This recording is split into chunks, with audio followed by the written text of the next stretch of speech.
This textbook says the universe came into existence 14 billion years ago through an explosion, the Big Bang, from an infinitely dense point.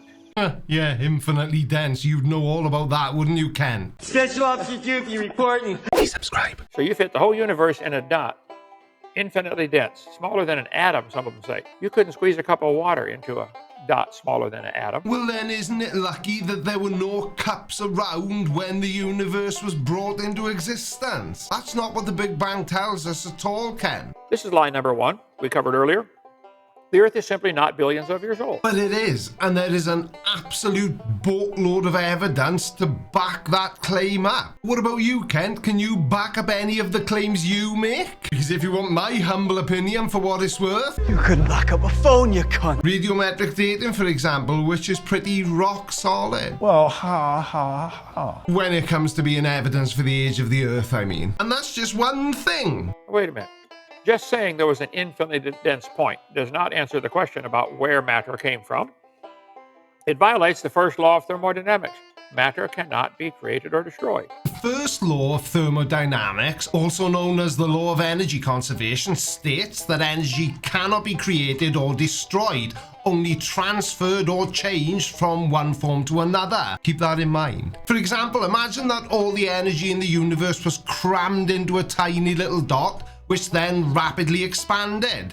Now, this idea is central to the Big Bang, which explains the origins of the universe, and we have overwhelming amounts of evidence that show us that this is the most likely explanation for the birth of the universe. It's in scientific textbooks and largely agreed upon by the scientists who study the topic. You see where I'm going with this yet? Because the thing is, Kent, if your belief system relies on you having to call out every single scientist in the world and every single scientific textbook in the world as being liars, then you're not off to a very good start, are you? They just want to skip that step.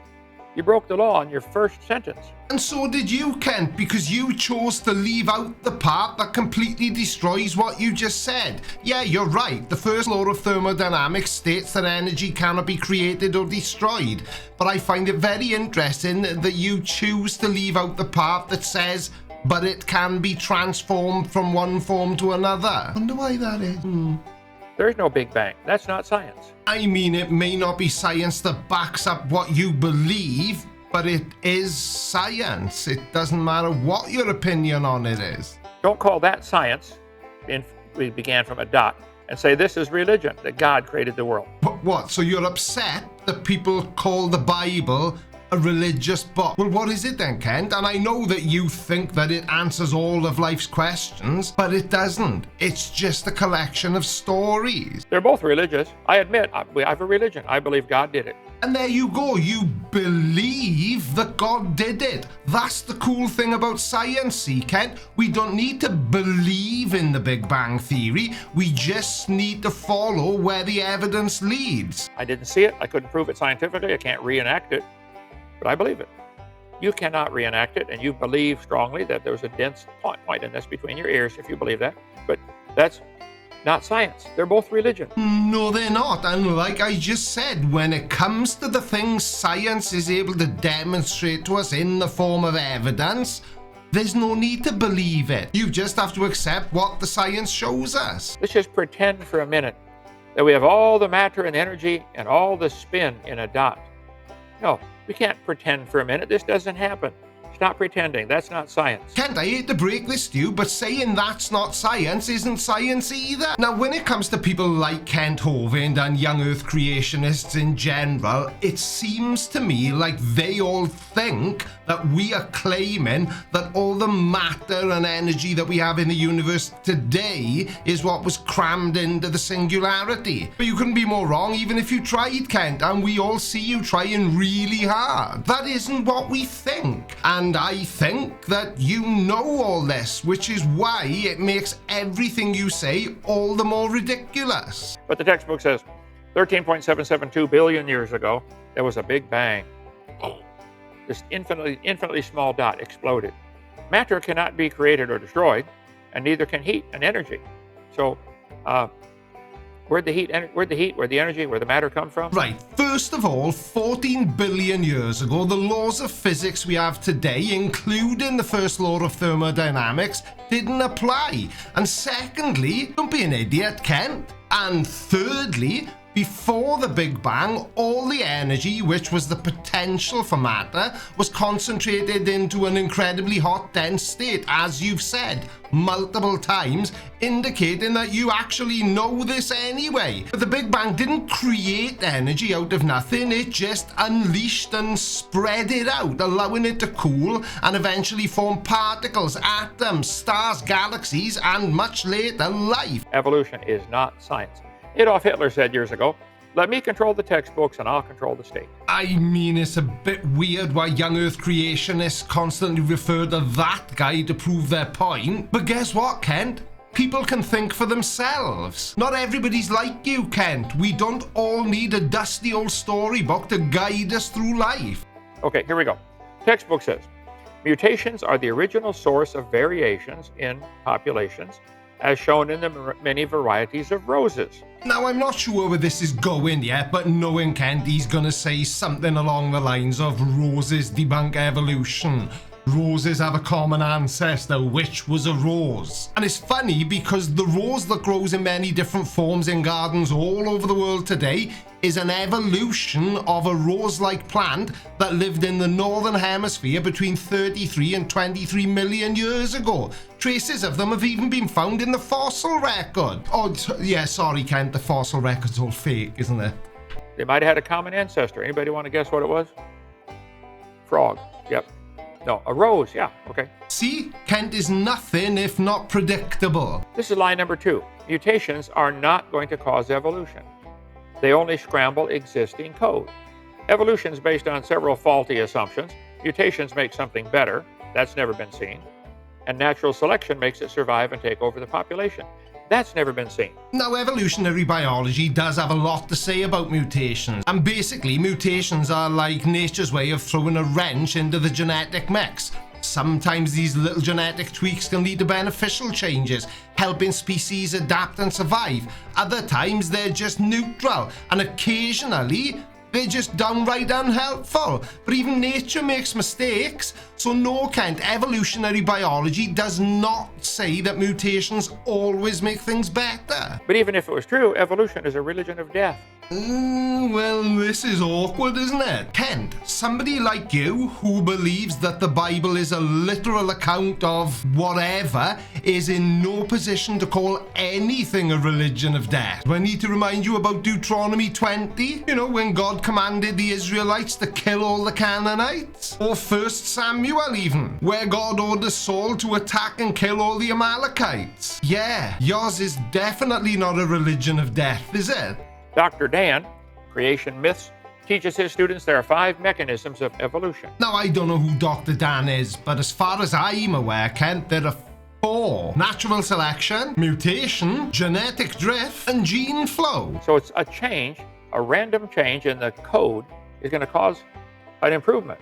That's what they think. That's what they teach. You know, if somebody says something like that because they simply don't know, then that's completely fine. Nobody knows everything. But when you know this stuff, which Ken clearly does, and you say what he just said, that just makes you a huge liar. Here we go. Mutations are the raw material of evolution. That's how it works, huh? Well, mutations don't help. They're not going to help you. Understanding evolution.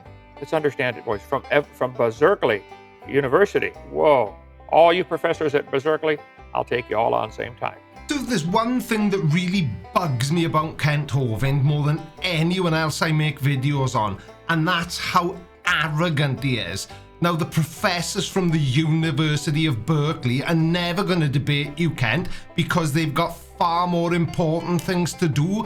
And anyway, when it comes to debating, I've watched lots of debates that you've participated in, and I have never seen you do anything in a debate other than fail miserably, because you're completely wrong about everything you say. DNA and mutations, really.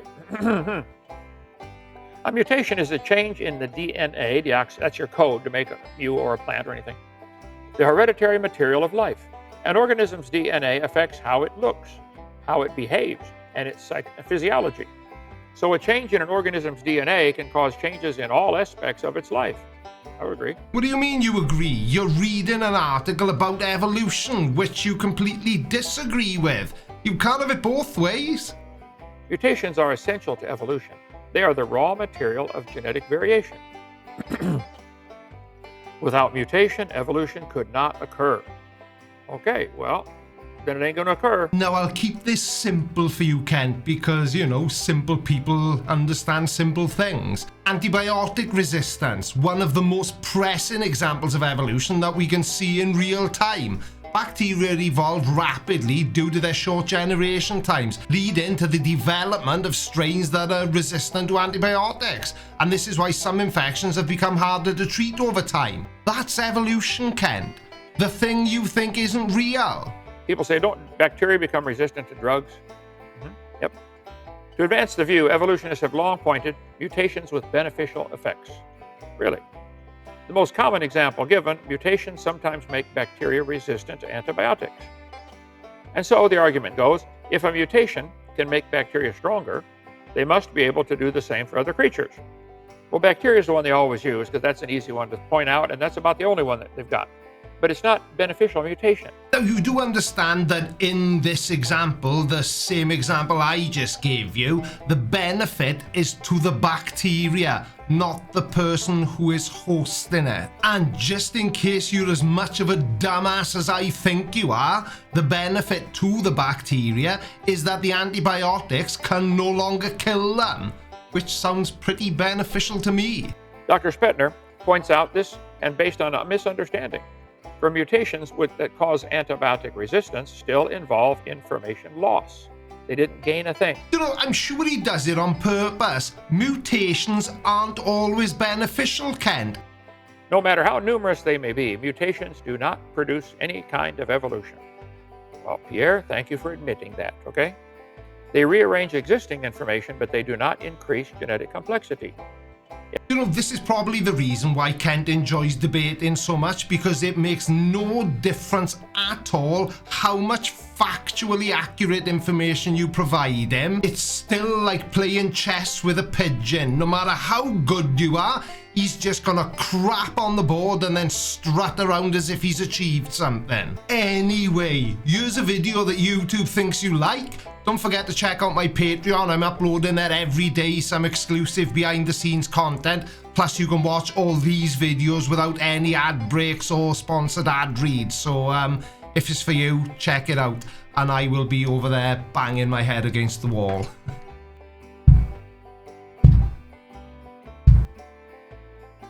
Oh yeah, love you, bye.